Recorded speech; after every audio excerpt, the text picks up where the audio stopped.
Partially. Do you remember? You don't remember? It was one of those, and I was not there for the whole class, but I'll never forget the class because it was one of the classes where Skip came in and he literally laid on a couch. And he said, "You guys go out," and he wept. And he shared, like, this whole idea of prayer isn't just about a list of, "Hey, God, I need you to do this." It's not a Santa list. It's not a, "Hey, God, bless you for this and bless you for that." He talked about prayer as this idea of I'm emotionally connecting myself to God in a vulnerable way. So much so that it caused him, somebody who, like you all know Skip, he doesn't have emotions. But it caused him to weep in this moment of vulnerability and authenticity with God. Because that's what prayer should be. It is this moment of I'm going to expose myself to you, God, and you are going to poke and you're going to prod and you're going to convict or comfort in those places where I'm struggling. And I'll never forget this because that was a hard lesson for me. Because as Andrea just said, right, when you think of hard or cold, right? Not soft, right? Our boys say what? It's like you're weak. And I believe that they say that because I probably had a lot of influence on that because I struggle with this idea of you can't be soft, you can't be weak. And in leadership, there's all these decisions. We go through natural disasters here all the time, and you have to you can't show weakness because then if people are following you and there's a moment of disaster, then everybody's going to be crumbling. So you always have to be having this positive energy and this positive attitude and giving people confidence. So you can't be weak. But the downside of that is that the stronger emotionally that I am with that, the more that I block off all the other emotions. And once I start blocking off all the other emotions, then I start moving in a path where I don't feel God speaking to me anymore. I don't feel God in His presence. I don't feel or hear God because those emotions get blocked off. And when I saw my mentor sitting on a couch weeping, who I don't think is soft by any means, that shook my world. And this was, 7 years ago, 5 years ago. And it made me reevaluate this whole idea of walking with God and this perspective of what does it mean to have a connection with God. And I could feel that I was becoming hardened myself. And so, as I thought about this, and I was reading this book, I was like, okay, so in health and fitness, we work out. Why? Why is it important to eat right and to work out? Why do we do that?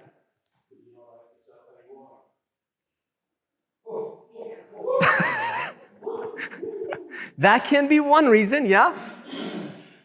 It can be. So you live longer, right? Why does eating right and working out help you live longer?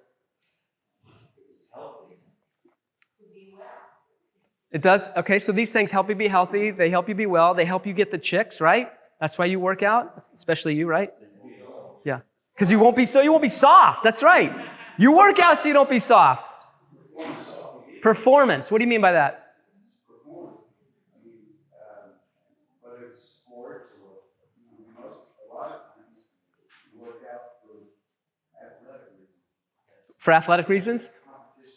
And typically you work out because when you work out, you have more energy, right? You don't have to work out because you're working out all day long, right? So you have energy as a 54, 55-year-old man. Let's go 4, yeah, right? You work harder. I've seen you work harder than most 20-year-olds, right? Because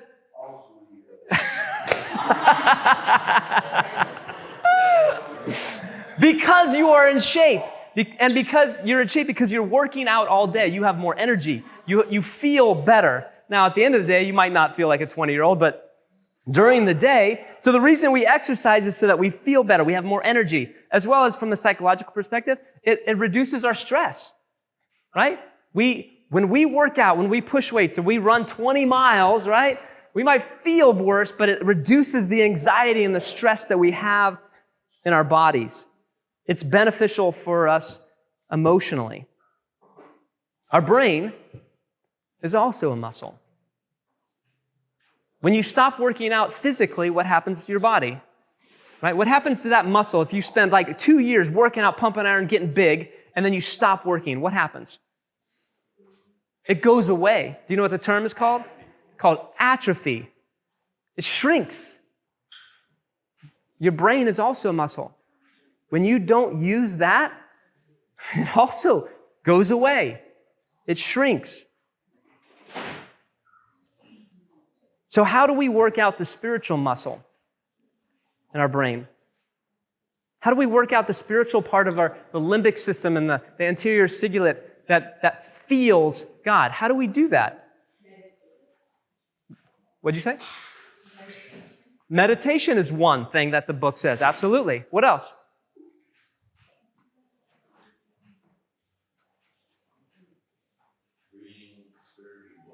Reading, okay, absolutely. Reading, yes, you got to use your brain, right? Going to stuff like this. The number one thing on the list was prayer. How often do we pray? Ah, interesting.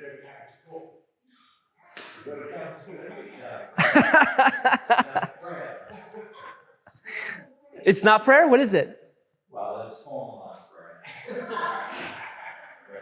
as, like you said, meditation, contemplation, I mean, the Catholic faith hopefully is moving toward more contemplation and realizing that that's missing in a lot. But that's great. Contemplation. How many of us contemplate? What is contemplation? Somebody give me a definition. What does contemplation mean? Well, there's different definitions based on the cultures, but and it's meditation is contemplation, which explain to me is meditating, you think it, ruminate, and so on. Contemplation is when you're silent, still, you calm your brain, remove your thoughts, and you allow God to speak back to you. Okay, that's one version. Absolutely, that's a good one. What else? What's another way of a contemplation? Do you ever at the end of the, what's that? Weighing the decision that could be made. Okay, you're thinking about certain decisions that you have to make. You contemplate that.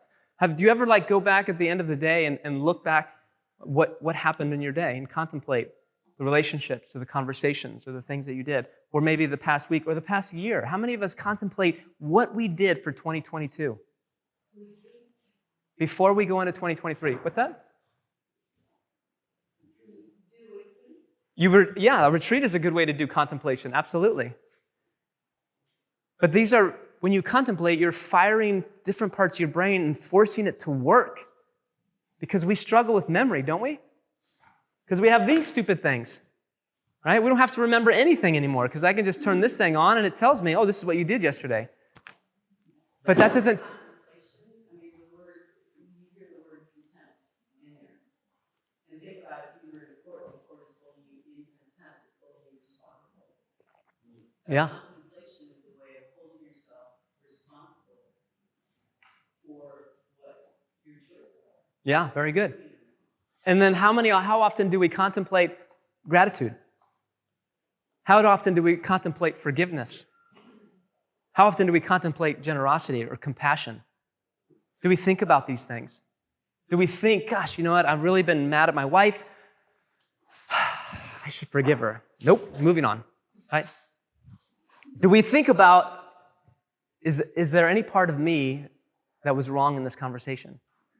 Do I contemplate what I said, how I said it, what I did, so that I can realize, okay, maybe I do need to ask for forgiveness. Maybe this was partially my fault. Doesn't that back part of the brain you're talking about, do that for you? I mean, that's why, and for me, in my situation, when I get into a argument with somebody and I'm just arguing to prove that I'm right, I feel like practice is dead. Mm-hmm. Because that part of my brain is saying, it's forcing me to not. Right. Sure. Sure. It's got to be you of the fact that you know how to do real love. And it can be. That can be, absolutely. If you're open to it. If you're willing to listen to that conversation, listen to that contemplation or that conviction, that is a lot of times God trying to speak to us. But the question is, are we too hard to listen? So there's a few passages that I want to go through. I mean, this is throughout the scripture. And that line of thought, right? I mean, a lot of the times, our associations, who we hang around with, Sure. because of the conversations. I don't want to just say culture, because it's very broad. I mean, in our own world, who we hang around with and how we talk. Sure. The words we use and all the issues we talk about, a lot of times, I think that affects, right? There's so many voices going through you that, it just drowns out the things that you would say would be, God's spirit to us. And I think that, How to contemplate the gratitude. right.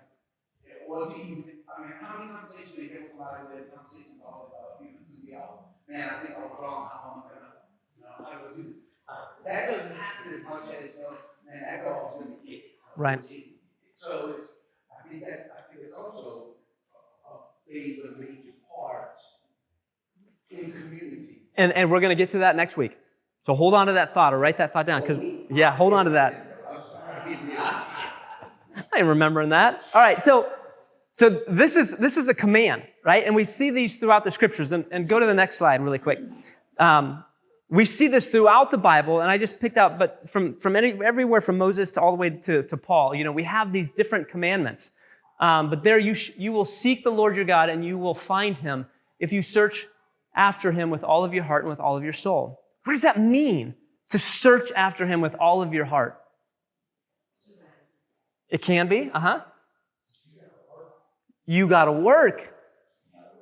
That's, what did I just say? It's like working out, right? I mean, who wants to go to the gym, right? Because that's like, I don't want to do that. Like getting up at 6 a.m. to go out to the garage to work out in the morning. There's many times where I'm like, snooze. Especially if I got to do it by myself, like going back to community, we'll talk about next week, but doing it by myself, I hate working out by myself. It's a chore to get up. Search with all of your heart. Hosea, for I desire chesed and not sacrifice, the knowledge of God rather than burnt offerings. Yeah, we can do all this work, we can do all this service, but what does God really want? He wants the knowledge of God. He wants this part of our brain to be connected to him.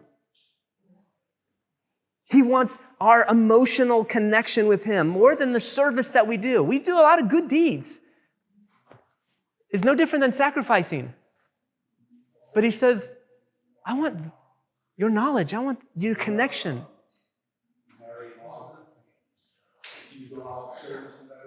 Yeah.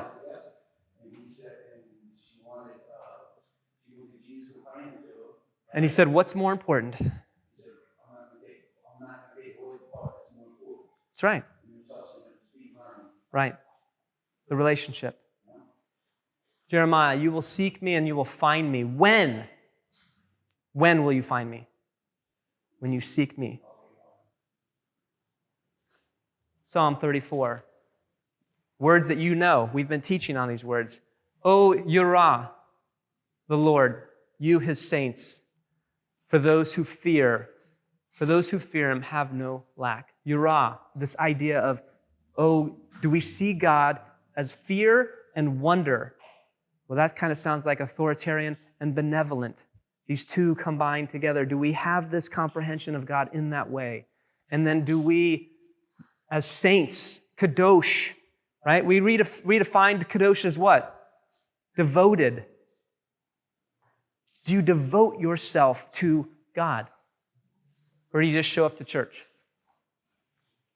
The next one, Psalm 105. Seek the Lord and his strength. Seek his presence continually. The word there in Hebrew is darash, which means search, ask, study, follow. Follow, seek the Lord and his strength. Psalm 119, blessed. This is a word we talked about years ago, but I'll teach it to you again. It's the word ashir. It's translated badly because blessed comes with like a Catholic connotation, right? Blessed, from the priest. It's a priestly thing. But in the Hebrew Bible, the word ashir means happy. Read that sentence as happy now. Happy are those who seek or who keep his testimonies, who seek Darash him with all of their heart. Happy. That's an emotion. You will feel emotional happiness when you seek after him. And 119, and then Matthew 6.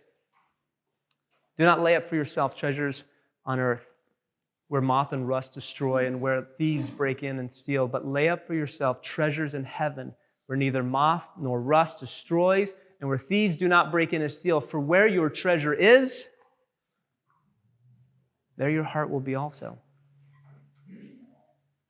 The biblical approach to understanding God is in the heart and in the mind, the emotional aspect of who and how we connect to God. One of my favorite authors, Abraham Heschel, said this: "It is true that in seeking him, we are assisted by him, but the initiative and the intensity of our seeking is within our power." The power to change comes from the power to choose. You've heard me say that many times. Do we choose to pursue? Do we choose to be Darash, to seek, to pursue, to follow earnestly as much as we can, like we were working out? Or do we just show up to the game? For where your treasure is, what do you treasure? Heschel said this: God is of no importance unless he is of supreme importance. What does that mean? What is supreme importance? What? Okay, what does that mean though? Isn't it? Why is it heavy?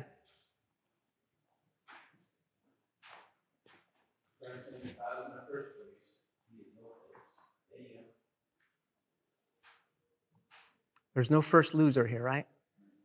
There's no participation award.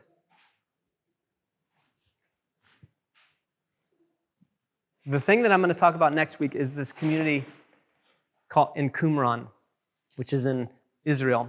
Aaron was just there, and I was there about 10 years ago. And it was this fascinating place because when you go to this place, and we've talked about the Essenes for a long time, all of these people, most of them, I should say, left Jerusalem to go to this place. Jerusalem in that day and age was like New York City. Like it was massive. It was like beautiful. It had all these beautiful buildings. The temple was magnificent. Like everybody from around the world would travel to Jerusalem. And they go to this place.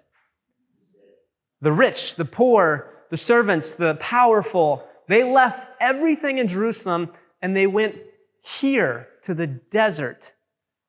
This God-forsaken place, 150 years before Yeshua was born. They went because of spiritual persecution, but they also went because of disgust of where they lived. They were disgusted about the people who called themselves leaders, politically and religiously. They fled, and they went to the desert to live as a community of God. There's nothing in this place.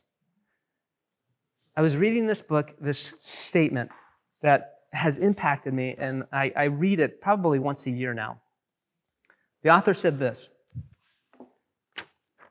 He said, "What made them believe they could find God in the most God-forsaken place on earth? The story of this community of believers is in many ways a journey of paradox, of fellowship found in solitude, richness found in austerity, bounty found in simplicity." These people moving to this place made no rational sense, no logical sense whatsoever. It was something deeper. It was something emotional. It was something spiritual. They chose to go live their lives in this place. And for them, this was their treasure. They found God in this place. And I think these people also influenced Yeshua in many ways as well. So next week, we're going to dive into this community. We're going to dive into how they lived, why they lived this way, what they thought, and how their views can actually help us in our views today, 2,000 years later. and what we can learn as a community as well. So, You see a flashlight because of the dogs, you know, how far you see it, right?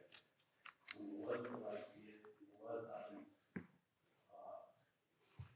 People couldn't live with stories by TV, beds, or anything. mhm, And depending on, somebody else to help us. We see God. mhm. But then we see him and we want more of him. But then when our house started being filled up with all things, and all the natural things, the TVs and Walmart came back and everything else came back, right? It seemed like then the less that we see God. Yep. You know? Because in the beginning, when you had nothing, you needed God. But as soon as you had all of your stuff again, God became number two. Exactly. Let's finish with that. Let me pray. Father, we thank you for this morning. We thank you for Shabbat. We thank you for an opportunity to gather on your Sabbath that you've given to us.